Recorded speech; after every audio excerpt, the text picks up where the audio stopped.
Hello everyone, and welcome back to the channel.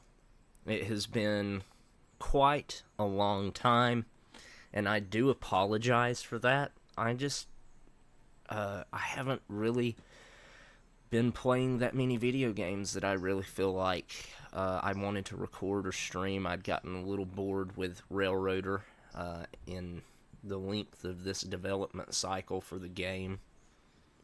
And as a result, I just haven't really done anything. But today, we have, a couple of mods. This mod and the mod review that's going to come out tomorrow or something, or one day. I don't know.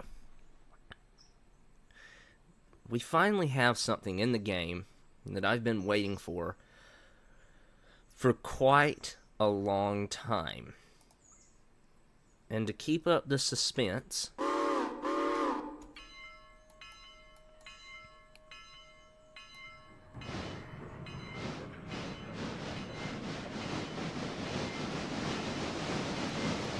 we're just gonna let it go by.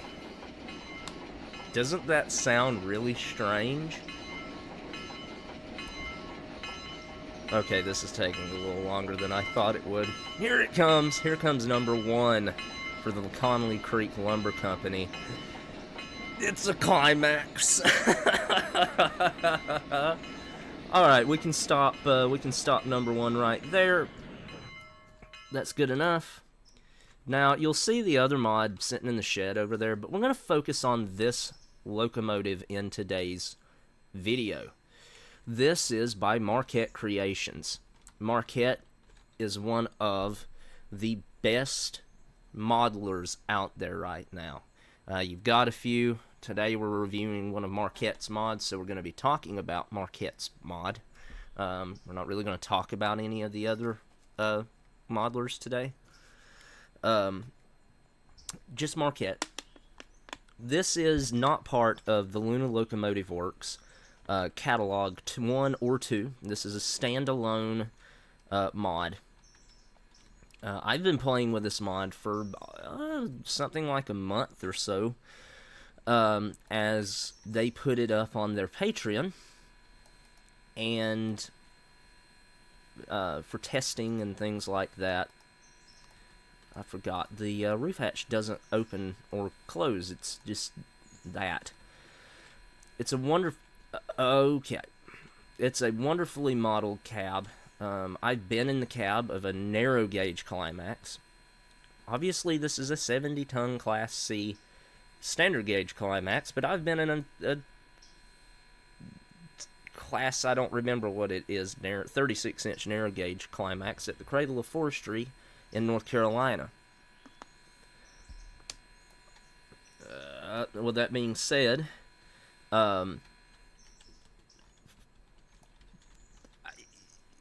I have a hard time doing this with this locomotive because I love Climax locomotives. The first quote-unquote steam engine that I ever got to climb around on was a wooden fake Climax locomotive at Brasstown Bald here in northeast Georgia. Something I am going to do, instead of doing like a slideshow kind of thing, because this poor microphone doesn't do that too well, I'm just going to sit here and look at it as I read you off just a little bit of what a Climax was. Excuse me. Also, I have to do this as well. Alright. So Climax locomotives were sort of... They sort of came out of this want to build another type of geared locomotive except for a shay. The shays were already in existence at this point. I think. Pretty sure. I'm not up to date on all my dates, so you'll have to bear with me. What we have in game is a Class C 3-truck 70-ton Climax locomotive. Not really sure exactly which one this is based off of. When you spawn it in, it has a single road number, as in it starts off at a road number, so I could probably just look that one up. doesn't necessarily matter. Most Climax locomotives, rather, are pretty much the same in design. You had railroads, certain railroads did certain things to them. Like I think Hillcrest is the one that instead of when you climb up here on the front pilot, this just has a step up, right, to get on the running board, whereas I want to say it was Hillcrest. Might have been somebody else. If it was somebody, will inevitably correct me in the comment section, I'm sure. But they had a very long, it was basically an extension of the running board with steps built into it. But anyway, I digress. So these locomotives, which there were like 1,100 Climax locomotives built, I'm pretty sure that's across all three classes. Class A's were very primitive, just like Class A Shay locomotives were very primitive. These were very primitive in their Class A configuration. Class B locomotives, just like Shays, were 2 trucks. So this thing would not be here, and this is a Class C. It's a 3 truck. It has the extra water behind it as well. So these locomotives, like I said, there were about 1,100 of them built, somewhere right in there, and they were produced between 1888 and 1928. So production of the Climax locomotives ended some nearly 2 decades before the Shays. Even though, depending on who you talk to and what side of the country you're on, a lot of times as well, loggers either loved Climaxes or hated them. Some people, especially here in the eastern U.S., like if you go back and read old literature, actually preferred the Climax locomotives over the Shays. I wouldn't say anybody thought Shays were bad, but I have read where a lot of places, including the logging line closest to me, which was 42-inch gauge, preferred Climax locomotives. In fact, for the last 10 years of their operation, the only Shay they had was relegated to yard duty at the sawmill.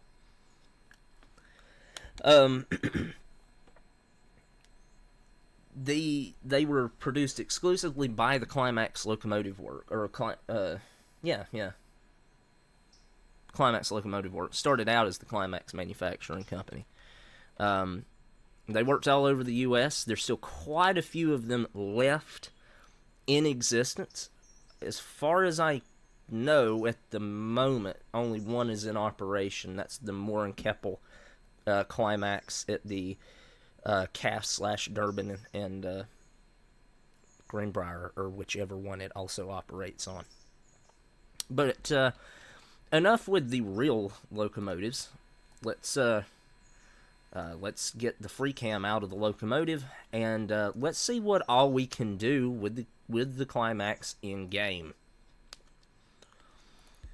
So, if we go to customize, you'll notice we have a pretty extensive list of options here. Something that Marquette Creations always does. We've got to love them for that. Now, we can go with a few different types of stacks. This is effectively a shotgun stack. So, I mean, it's straight. The Radley Hunter stack, which is sort of your big, kind of, it's just a spark arrestor, right? I don't know about stacks. The Rushton stack, which is basically this, but different, with a different type of spark arrestor on the inside of it, I would assume, and obviously where it drops the cool cinders out is different, as we proceed to have both of them on the locomotive at the same time. This is the funny one, probably my favorite one, I'm going to be honest, which is the Rayonier trash can. That's really what Rayonier called them, by the way, if I'm not mistaken. I probably am mistaken on that, but I just, in my headcanon, I like to think Rayonier actually called them trash cans. You can see these in action in footage if you go look up videos of Rayonier 38. Just go look up Rayonier Steam on YouTube and you'll find it. We've got class lights if you want to run a proper railroad with a Climax, which did happen. We can get a tender toolbox, a push pole, which I can't remember where the push pole's at. Oh, it's back here.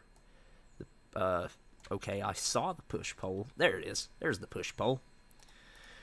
So you can have a push pole, which for anybody that has ever wondered on the front pilot bars of steam locomotives, that's what these things are for. So if we go grab... let me try and grab something, because I am still in their in Marquette's Patreon, and I am still beta testing stuff that he has available on his Patreon. So let's not accidentally show off any locomotives we're not supposed to. Anyway, on a standard steam locomotive with a standard pilot, that's what these are. That's what these are for. These are polling pockets. So basically, you could put take this pole, stick it in here, and you can shove freight cars on the next track over with them.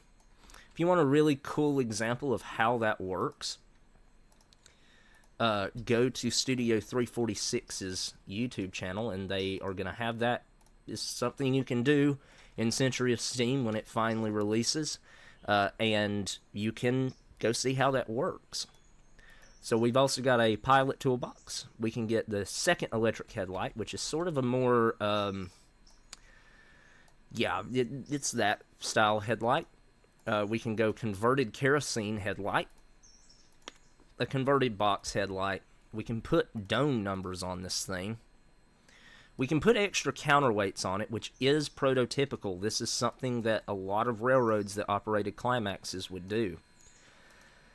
Counterweights were something, or the counterbalancing of these things is something that really wasn't great about Climax locomotives. Climax locomotives liked to jump, which sounds like an exaggeration, but go watch the old documentary. It's somewhere on YouTube. It's called the Rock Trains, and it's from the Mount Rainier Scenic holy cow! It's from the Mount Rainier Scenic Railroad back in the day, in the 90s, I think.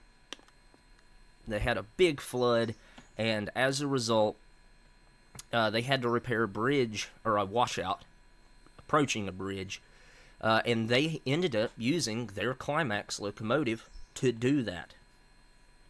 In fact, I think that Climax is a Hillcrest Climax. And you go watch that video, and at certain speeds, the locomotive is literally jumping. It bounces because the counterweights suck. So you can add extra counterweights, which obviously jumping is not bouncing, is not modeled in game, but if it was, that would actually be a really good thing to do. Finally, as far as like the tick box modifications, you can put the Climax text on the side of the locomotive, which we're not going to do because I don't like it, because it's white and not gold, unless you can change that. Highly doubt you can change that. Now, if we go down here, we can do three different liveries for this thing. So it says none, but we're on the black livery right now. We can go for the fancy livery, which is very fancy, as in they painted the counterweights white, and if you go to extra counterweights, never mind. it's not. I think actually though, if I do extra counterweight and I hit okay, never mind. Doesn't change. I thought it did. Anyway, doesn't. Or we can go black with a Russian iron boiler jacket, which, if you want to see the difference, is that. That's the difference. You can play with the color of the boiler. So the boiler jacket. Otherwise, we can go with a very... who had the red locomotives? I can't remember now who it was.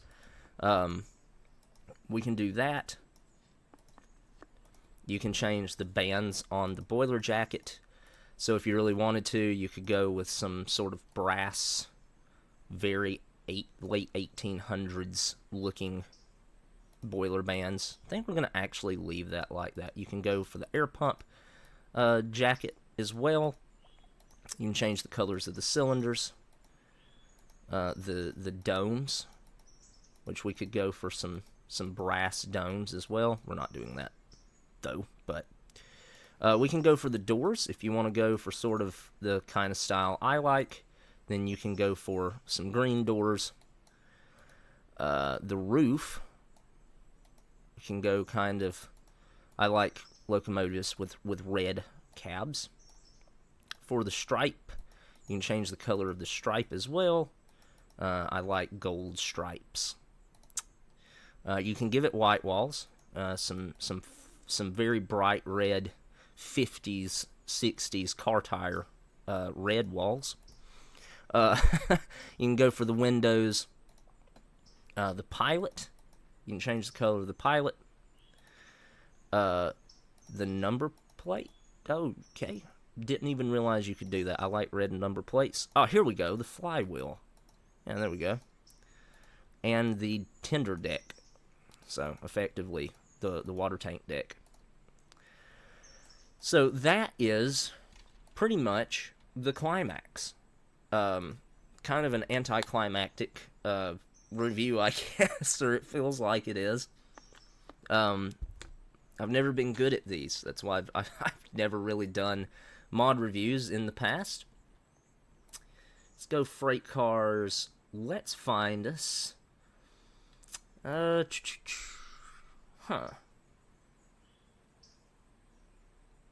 Where are... Holy cow, I have got to figure out how to do something about this. Here we go. Let's get a bunch of skeletons and maybe a little wood stock car. Not sure where those come from.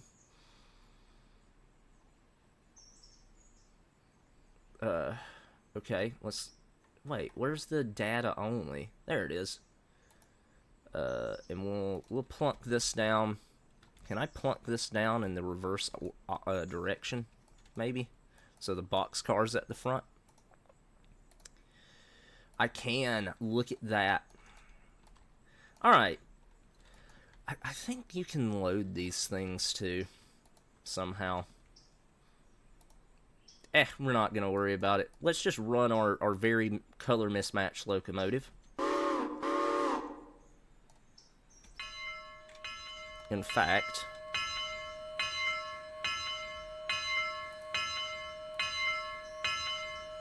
we'll put our guy on the inside.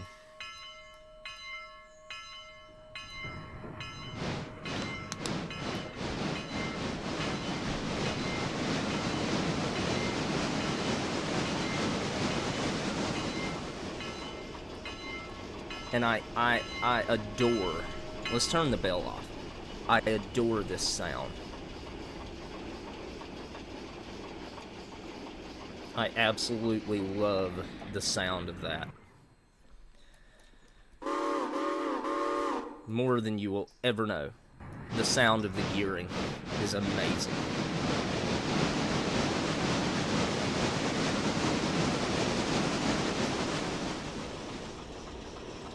As you can see, we're sitting inside the locomotive, and we're just absolutely smooth ride. Again, like I said, not the most realistic thing in the world, but it is Railroader. So what are you gonna do about it? Can't really do a heck of a lot when it comes to that kind of stuff in Railroader, can you? Now, there are some other mods coming out as we reverse. There are some other mods coming out that I will be very much awaiting. And primarily, I wanted to do something with the Appalachian Railway mod that is out currently, but that mod's a little too fictionalized for me. However, there is a team working on a historically accurate, a biblically accurate version of the Appalachian Railway that ran up to Cherokee, North Carolina, and connected to a number of logging railroads up there, that we will be playing around with when it comes out. If you want to see sort of a preview of that, go check out the Western North Carolina Railroad's YouTube channel. They did a live stream here a while back, kind of showing it off, kind of giving an idea of what you can expect out of that mod when it finally comes out. Also, I also just realized I forgot to do something. So let's go game mode company. I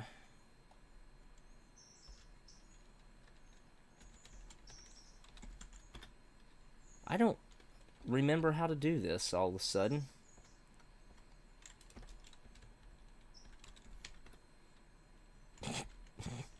Okay.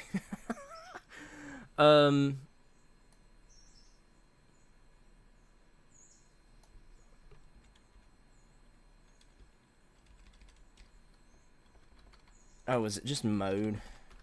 Oh, yeah, there we go. Alright. So let's see. Let's find it real quick. Wherever it's at.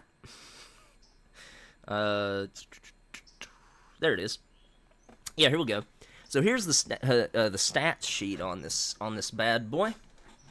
The locomotive has 30,800 pounds of tractive effort, a 4.5 factor of adhesion, an extra small curve radius. It can hold 3.8 tons of coal and 4,000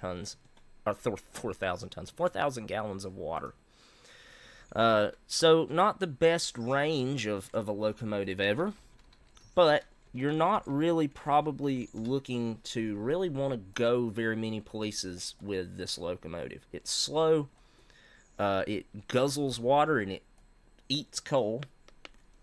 So not the best for mainline freight, but I love them, and I've messed around with them a little bit, and I've used them for mainline freight. So let's pull on out of here. We'll get the locomotive up to speed, and I'll get some pacing shots for you guys.